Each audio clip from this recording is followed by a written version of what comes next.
ಎಲ್ಲ ಇಲ್ಲಿ ಸ್ಮೋಕ್ ಮಾಡೋರು ಸುತ್ತಮುತ್ತ ಇರೋರು, ಅವ್ರು ಸ್ಮೋಕಿಂಗ್ ಮಾಡದೇ ಇದ್ರು ಕೂಡ ಅವ್ರಿಗೆ ಎಫೆಕ್ಟ್ ಆಗ್ತದೆ, ಇನ್ಫ್ಯಾಕ್ಟ್ ಜಾಸ್ತಿ ಎಫೆಕ್ಟ್ ಆಗ್ತದೆ. ಆ ಕರ್ಮವನ್ನು ಕಟ್ಕೊಳ್ಳೋದು ಬೇಡ. ಇವು ನಾವು ಹಾಳಾಗದೆ ಮತ್ತೊಬ್ಬರಿಗೂ ತೊಂದರೆ ಆಗೋದು ಬೇಡ.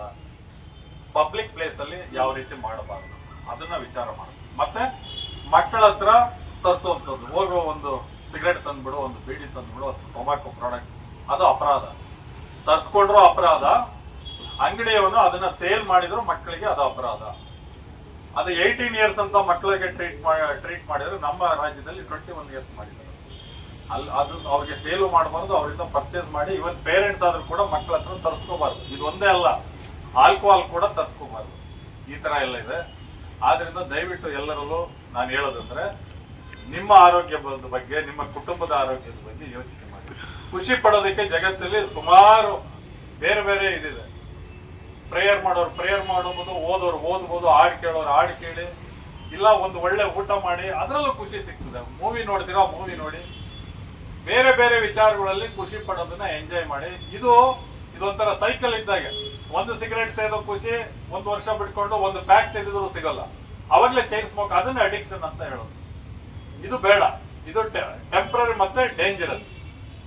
ಇದನ್ನ ಅರ್ಥ ಮಾಡ್ಕೊಂಡು ದಯವಿಟ್ಟು ನೀವು ನಿಮ್ಮ ಫ್ಯಾಮಿಲಿ ಬಗ್ಗೆ, ನಿಮ್ಮ ಹೆಲ್ತ್ ಬಗ್ಗೆ ಯೋಚನೆ ಮಾಡಿ. ಜಸ್ಟ್ ಒಂದು ಜ್ವರ ಬಂದು ಒಂದು IV ಅಂತ ಹೇಳ್ತಾರೆ, ಒಂದು ಗ್ಲೂಕೋಸ್ ಹಾಕ್ಸ್ಕೊಳಕ್ IV ಹಾಕ್ತಾರಲ್ಲ, ಅದನ್ನ ಹಾಕ್ಸ್ಕೊಂಡ್ಬಿಟ್ರೆ ಎಷ್ಟು ಯೋಚನೆ ಮಾಡ್ತೀರ, ಎಷ್ಟು ಕಷ್ಟ ಪಡ್ತೀರ. ಅಯ್ಯೋ ಗ್ಲೂಕೋಸ್ ಹಾಕ್ಸ್ಕೊಳಂಗಾಯ್ತು, 3 ದಿನ 2 ದಿನ ಅಡ್ಮಿಟ್ ಆಗೋ. ಏನೋ ದೊಡ್ಡ ದೊಡ್ಡ ಕಾಯಿಲೆ ಮೇಡಮ್ ಹೇಳ್ತಾರೆ, ಕ್ಯಾನ್ಸರ್ ಬಂದ್ರೆ ಅಂತ. ಅಂತ ಕಾಯಿಲೆಗಳು ಬಂದಾಗ ಟ್ರೀಟ್ಮೆಂಟ್ ತಗೊಂಡ್ರೆ ಎಷ್ಟು ಪ್ರಾಬ್ಲಮ್ ಆಗ್ತದೆ. ಹಾರ್ಟ್ ಪ್ರಾಬ್ಲಮ್ ಆದ್ರೆ, ಕಿಡ್ನಿ ಪ್ರಾಬ್ಲಮ್ ಆದ್ರೆ ಎಷ್ಟು ಸಮಸ್ಯೆ ಆಗ್ತದೆ. ನೀವು ನೋಡಿರ್ತಾರೆ, ಯಾರಿಗೂ ಹಾರ್ಟ್ ಪ್ರಾಬ್ಲಮ್, ಹಾರ್ಟ್ ಆಪರೇಷನ್ ಆದ್ರೆ ಅವ್ರ ಪರಿಸ್ಥಿತಿ ಏನಿರುತ್ತೆ. ಕಿಡ್ನಿ ಪ್ರಾಬ್ಲಮ್ ಆಗಿ ಕಿಡ್ನಿ ಟ್ರಾನ್ಸ್ಪ್ಲಾಂಟ್ ಮಾಡ್ಕೊಳ್ಳೋಕೆ ತುಂಬಾ ಕಷ್ಟ ಇದೆ. ನಿಮ್ ಮನೆಯವರು ನಿಮ್ಗೆ ಕಿಡ್ನಿ ಕೊಡ್ತಾರೆ ಅಂತ ಯಾರೋ ಮುಂದೆ ಬಂದ್ರು ಕೂಡ ಅದನ್ನ ಪ್ರೊಸೀಜರ್ ಪ್ರಕಾರನೇ ತಗೋಬೇಕು. ಅದೆಲ್ಲ ಮಾಡಿಸ್ಕೊಳ್ಳೋದಕ್ಕೆ ತುಂಬಾ ಪ್ರೊಸೀಜರ್ ಇದೆ, ಅಷ್ಟು ಕಷ್ಟ ಇದೆ. ಇದನ್ನೆಲ್ಲ ಯೋಚನೆ ಮಾಡಿ ದಯವಿಟ್ಟು ಅದನ್ನ ಕಂಟ್ರೋಲ್ ಮಾಡಿ ಅಥವಾ ತ್ಯಜಿಸಿ. ಅದೇ ಒಳ್ಳೇದು. ದುಡ್ಡು ಮಿಗ್ತದೆ, ನಿಮ್ಮ ಆರೋಗ್ಯನೂ ಮಿಗ್ತದೆ. ಅದು ಯಾರೂ ಕೊಡ್ಲಿಕ್ಕೆ ಸಾಧ್ಯ ಇಲ್ಲ ಅಂತ ಹೇಳ್ತಾ, ಮತ್ತೊಮ್ಮೆ ನನಗೆ ಅವಕಾಶ ಮಾಡಿಕೊಟ್ಟ ನಮ್ಮ ತಾಯಿಯವರಿಗೆ ಹಾಗೂ ವೇದಿಕೆ ಮೇಲೆ ಇರುವಂತಹ ಎಲ್ಲರಿಗೆ, ನಿಮ್ಮೆಲ್ಲರಿಗೂ ಕೂಡ ಧನ್ಯವಾದಗಳು. ತುಂಬಾ ಅರ್ಥಪೂರ್ವವಾಗಿ ಮಾತಾಡಿದ್ದಾರೆ. ಎಕ್ಸಾಂಪಲ್ ಎಷ್ಟು ಎಕ್ಸಾಂಪಲ್ ಕೊಟ್ಟಿದ್ದಾರೆ. ದೇವರು ಕೊಟ್ಟಿರುವ ಬಾಡಿ, ದೇವರು ಕೊಟ್ಟಿರುವ ಪಾರ್ಟ್ಸ್ ಯಾಕೆ ನಾವು ಆಲಾಪಿಸ್ತೀವಿ? ದೇವರು ಎಲ್ಲರೂ ಈಕ್ವಲ್ ಕೊಟ್ಟಿದ್ದಾರೆ, ಕಣ್ಣು ಎಲ್ಲ. ಅದು ನಾವೇ ಅದು ಯಾಕೆ ಇದು ಮಾಡಬೇಕಂತ. ಮಕ್ಕಳು ಹೋಗಿ ಸಿಗರೇಟ್ ತಗೊಂಡು ಅದು ತಗೊಂಡು ಮಕ್ಕಳು ಅದನ್ನು ನಾವು ಕಲಿಸ್ತಾರೆ. ಒಂದು 2 wheeler ಸೈಲೆನ್ಸರ್ ಎಕ್ಸಾಂಪಲ್ ಕೊಟ್ಟಿದ್ದಾರೆ. ಅದು ಎಷ್ಟು ಹೊಗೆ, ಅದು ಬ್ಲ್ಯಾಕ್ ಆಗ್ಬಿಡುತ್ತೆ. ಆ ಥರ ನಮಗೆ ಸ್ಮೋಕ್ ಮಾಡಿದರೆ ಎಲ್ಲ ಹೊಗೆ ಒಳಗಡೆ ಹೋದರೆ ಆ ಥರ ನಮ್ಮ ಒಳಗಡೆ ಇರುವ ಪಾರ್ಟ್ಸ್ಗಳೆಲ್ಲ ಡ್ಯಾಮೇಜ್ ಆಗುತ್ತೆ. ಆ ಥರ ನೀವು ಬಿಡಬಾರ್ದು. ಅದು ನೀವು ಕಾರಣಕರ್ತರ ಆಗಬಾರ್ದು. ತುಂಬ ಚೆನ್ನಾಗಿ ತಮ್ಮ ಮುಂದೆ ಇಟ್ಟಿದ್ದಾರೆ. ಒಂದು ಧನ್ಯವಾದಗಳು ಸಲ್ಲಿಸ್ತಾ ಇದ್ದೀವಿ. ಇವಾಗ ಮುಖ್ಯ ಅತಿಥಿಗಳಾಗಿ ಬಂದಿರುವ ಮಾನ್ಯ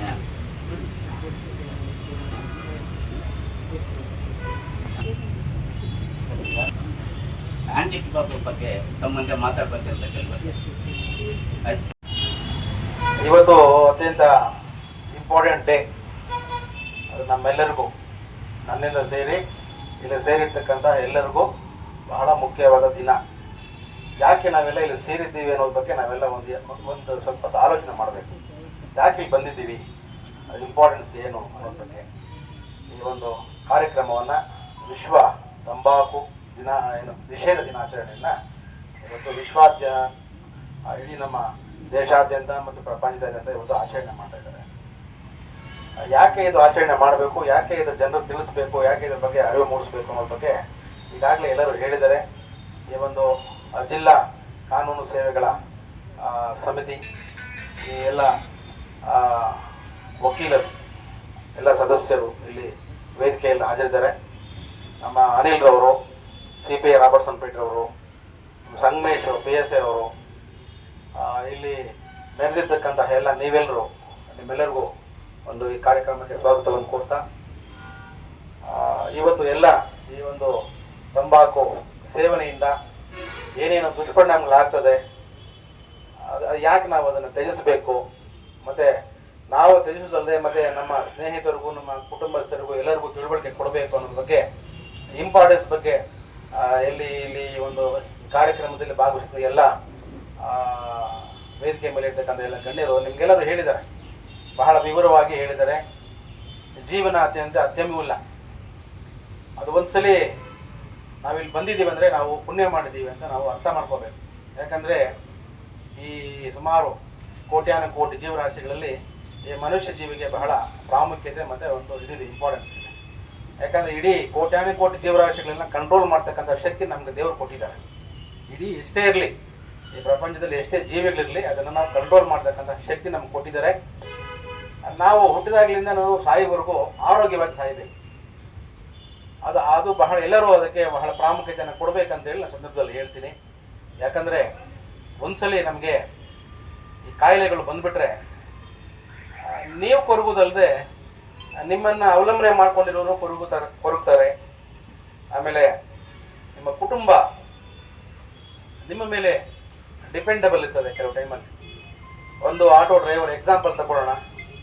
ಅವರು ಪ್ರತಿದಿನ ಒಂದು 500 ರೂಪಾಯಿ 1000 ರೂಪಾಯಿ ಸಂಪಾದನೆ ಮಾಡ್ತಾರೆ, ಕುಟುಂಬವನ್ನು ಪೋಷಣೆ ಮಾಡ್ತಾರೆ, ಮಕ್ಕಳನ್ನು ಓದಿಸ್ತಾರೆ. ಅವರ ಒಂದು ಸಂಪಾದನೆಯಲ್ಲೇ ಇಡೀ ಕುಟುಂಬ ನಡೀಬೇಕು. ಆ ಕುಟುಂಬಕ್ಕೆ ಆರೋಗ್ಯ ಚೆನ್ನಾಗಿದ್ರೆ ಎಲ್ಲ ನಡೀತಾ ಇರ್ತದೆ, ಬಂದಿದ್ರಲ್ಲಿ ಬದುಕೋಬೋದು, ನೆಮ್ಮದಿಯಾಗಿ ಜೀವನ ಮಾಡ್ಬೋದು ಎಲ್ಲರೂ. ಆ ಕುಟುಂಬ ಏನು ಸಂಪಾದನೆ ಮಾಡ್ತಕ್ಕಂಥ ಒಬ್ಬ ವ್ಯಕ್ತಿಗೆ ಏನಾದರೂ ಒಂದು ಅನಾರೋಗ್ಯ ಬಂದ್ಬಿಟ್ರೆ ಅವ್ರು ಏನು ಮಾಡೋದು? ಆರ್ಥಿಕವಾಗಿ ಕಂಗೆಟ್ಟು ಹೋಗ್ತಾರೆ, ಬಡತನಕ್ಕೆ ಕಾರಣ ಆಗ್ತದೆ. ದುಡ್ಡಿರಲ್ಲ, ಇನ್ನೊಬ್ಬರ ಕಡೆ ದುಡ್ಡು ಭಿಕ್ಷೆ ಬೇಡಬೇಕು, ಕೊಡಲ್ಲ, ಕೊಟ್ಟರು ಸಾಲ ತಗೋಬೇಕು, ಎಷ್ಟೋ ಒಂದು ಸಂಕಷ್ಟಗಳಿಗೆ ಗುರಿ ಆಗ್ತದೆ. ಹಂಗಾಗಿ ನಾವು ಮಾಡ್ತಕ್ಕಂತಹ ಒಂದು ಕ್ಷಣಿಕ ಸುಖಕ್ಕಾಗಿ ಇಡೀ ನಮ್ಮ ಕುಟುಂಬವನ್ನು ನಾವು ಬಲಿ ಪಡಿತಾ ಇದ್ದೀವಿ ಮತ್ತು ನಮ್ಮ ಜೀವನವನ್ನೇ ಹಾಳು ಮಾಡ್ಕೊತಾ ಇದ್ದೀವಿ. ಆ ಒಂದು ನಿಟ್ಟಿನಲ್ಲಿ ಇಡೀ ನಮ್ಮ ಪ್ರಪಂಚದಲ್ಲಿರ್ತಕ್ಕಂಥ ಎಲ್ಲ ಆರೋಗ್ಯ ನಿಪುಣರು ಎಲ್ಲ ಸೇರಿ ಒಂದು ವಿಶ್ವ ಆರೋಗ್ಯ ಸಂಸ್ಥೆಯಲ್ಲಿ 1987ರಲ್ಲಿ ಒಂದು ಒಡಂಬಡಿಕೆಯನ್ನು ಮಾಡಿದ್ರು, ಮತ್ತೆ ಒಂದು ಠರಾವ ನೋಡಿಸಿದ್ರು. ನಾವು ಇಡೀ ಪ್ರಪಂಚಾದ್ಯಂತ ನಾವು ಈ ಒಂದು ತಂಬಾಕು ನಿಷೇಧವನ್ನು ಮಾಡಬೇಕು, ಅದರ ವಿರುದ್ಧ ಹೋರಾಡಬೇಕು. ಅದರಿಂದ ಬರ್ತಕ್ಕಂತಹ ಕಾಯಿಲೆಗಳನ್ನು ತಡೆಗಟ್ಟುವ ನಿಟ್ಟಿನಲ್ಲಿ ನಾವು ಎಲ್ಲ ಜನರಿಗೆ ಅರಿವು ಮೂಡಿಸಬೇಕು ಅಂತೇಳಿ ಒಂದು ಕಾರ್ಯಕ್ರಮವನ್ನು ಘೋಷಣೆ ಮಾಡಿದ್ರು. ಅದರ ಅಂಗವಾಗಿ ಇವತ್ತು ನಾವೆಲ್ಲ ವಿಶ್ವ ತಂಬಾಕು ನಿಷೇಧ ದಿನಾಚರಣೆಯನ್ನು ಆಚರಣೆ ಮಾಡ್ತಾ ಇದ್ದೀವಿ. ಇದಕ್ಕೆ ಸುಮಾರು ಈಗ ತಂಬಾಕು ನಿಷೇಧ ಅಂತಂದ್ರೆ ಇದಕ್ಕೆ ಅದನ್ನು ಬೆಳೀತಕ್ಕಂತಹ ರೈತರು ಕೂಡ ಅದಕ್ಕೆ ವಿರೋಧ ವ್ಯಕ್ತಪಡಿಸ್ತಾರೆ. ಯಾಕಂದ್ರೆ ಮಹಾರಾಷ್ಟ್ರ, ಆಂಧ್ರ ಪ್ರದೇಶದಲ್ಲಿ ಅತ್ಯಂತ ಹೆಚ್ಚಾಗಿ ತಂಬಾಕನ್ನು ಬೆಳೀತಕ್ಕಂತಹ ಮಹಾರಾಷ್ಟ್ರ ಮತ್ತು ಆಂಧ್ರ ಪ್ರದೇಶ. ಅವರ ಒಂದು ದೃಷ್ಟಿಯಿಂದ ಈಗ ಅದನ್ನೆಲ್ಲ ಅವರಿಗೆ ಕೆಲವು ಅನುಕೂಲ ಇದೆ, ಕೆಲವು ಅನಾನುಕೂಲ ಇದೆ.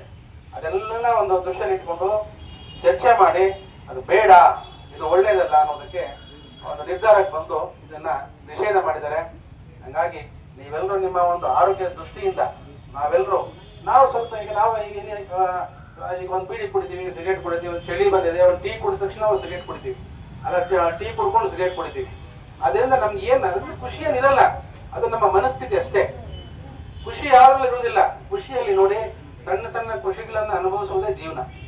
ನಿಮ್ಮ ಮನೆಯಲ್ಲಿ ಮಕ್ಕಳ ಜೊತೆ ಆಟಾಡಿ, ಮಕ್ಕಳ ಜೊತೆ ಊಟ ಮಾಡಿ, ಇಲ್ಲಿ ಬಂದು ನಾವು ಒಂದು ಬಾರ್ ಹೋಗ್ತೀವಿ, ಕುಡಿತೀವಿ ಚೆನ್ನಾಗಿ, ಮತ್ತೆ ಸಂಜೆ ಮನೆಗೆ ಹೋಗ್ತೀವಿ. ಅದರಿಂದ ಏನು ಖುಷಿ ಸಿಗಲ್ಲ. ಮನೆಗೆ ಹೋದ್ಮೇಲೆ ನಿಮ್ಗೆ ನೆಮ್ಮದಿ ಸಿಗಲ್ಲ ಅಲ್ಲಿ. ಹಂಗಾಗಿ ಇದನ್ನ ಸ್ವಲ್ಪ ಹೇಳ್ಬೇಕಂದ್ರೆ ಸ್ವಲ್ಪ ವಿಸ್ತೃತವಾಗಿ ಹೇಳ್ಬೇಕು, ಟೈಮ್ ಇಲ್ಲ, ದಯವಿಟ್ಟು ಕ್ಷಮಿಸಿ. ನೀವೆಲ್ಲ ಇಲ್ಲಿ ಬಂದಿದ್ದೀರಿ, ಮುಖ್ಯವಾಗಿ ನಮ್ಮ ಆಟೋ ಡ್ರೈವರ್ಸ್ ಬಂದಿದ್ದೀರಿ, ಮತ್ತೆ ಇಲ್ಲಿ ಸಾರ್ವಜನಿಕರು ಬಂದಿದ್ದೀರಿ. ಪ್ರತಿಯೊಬ್ಬರು ಇದನ್ನು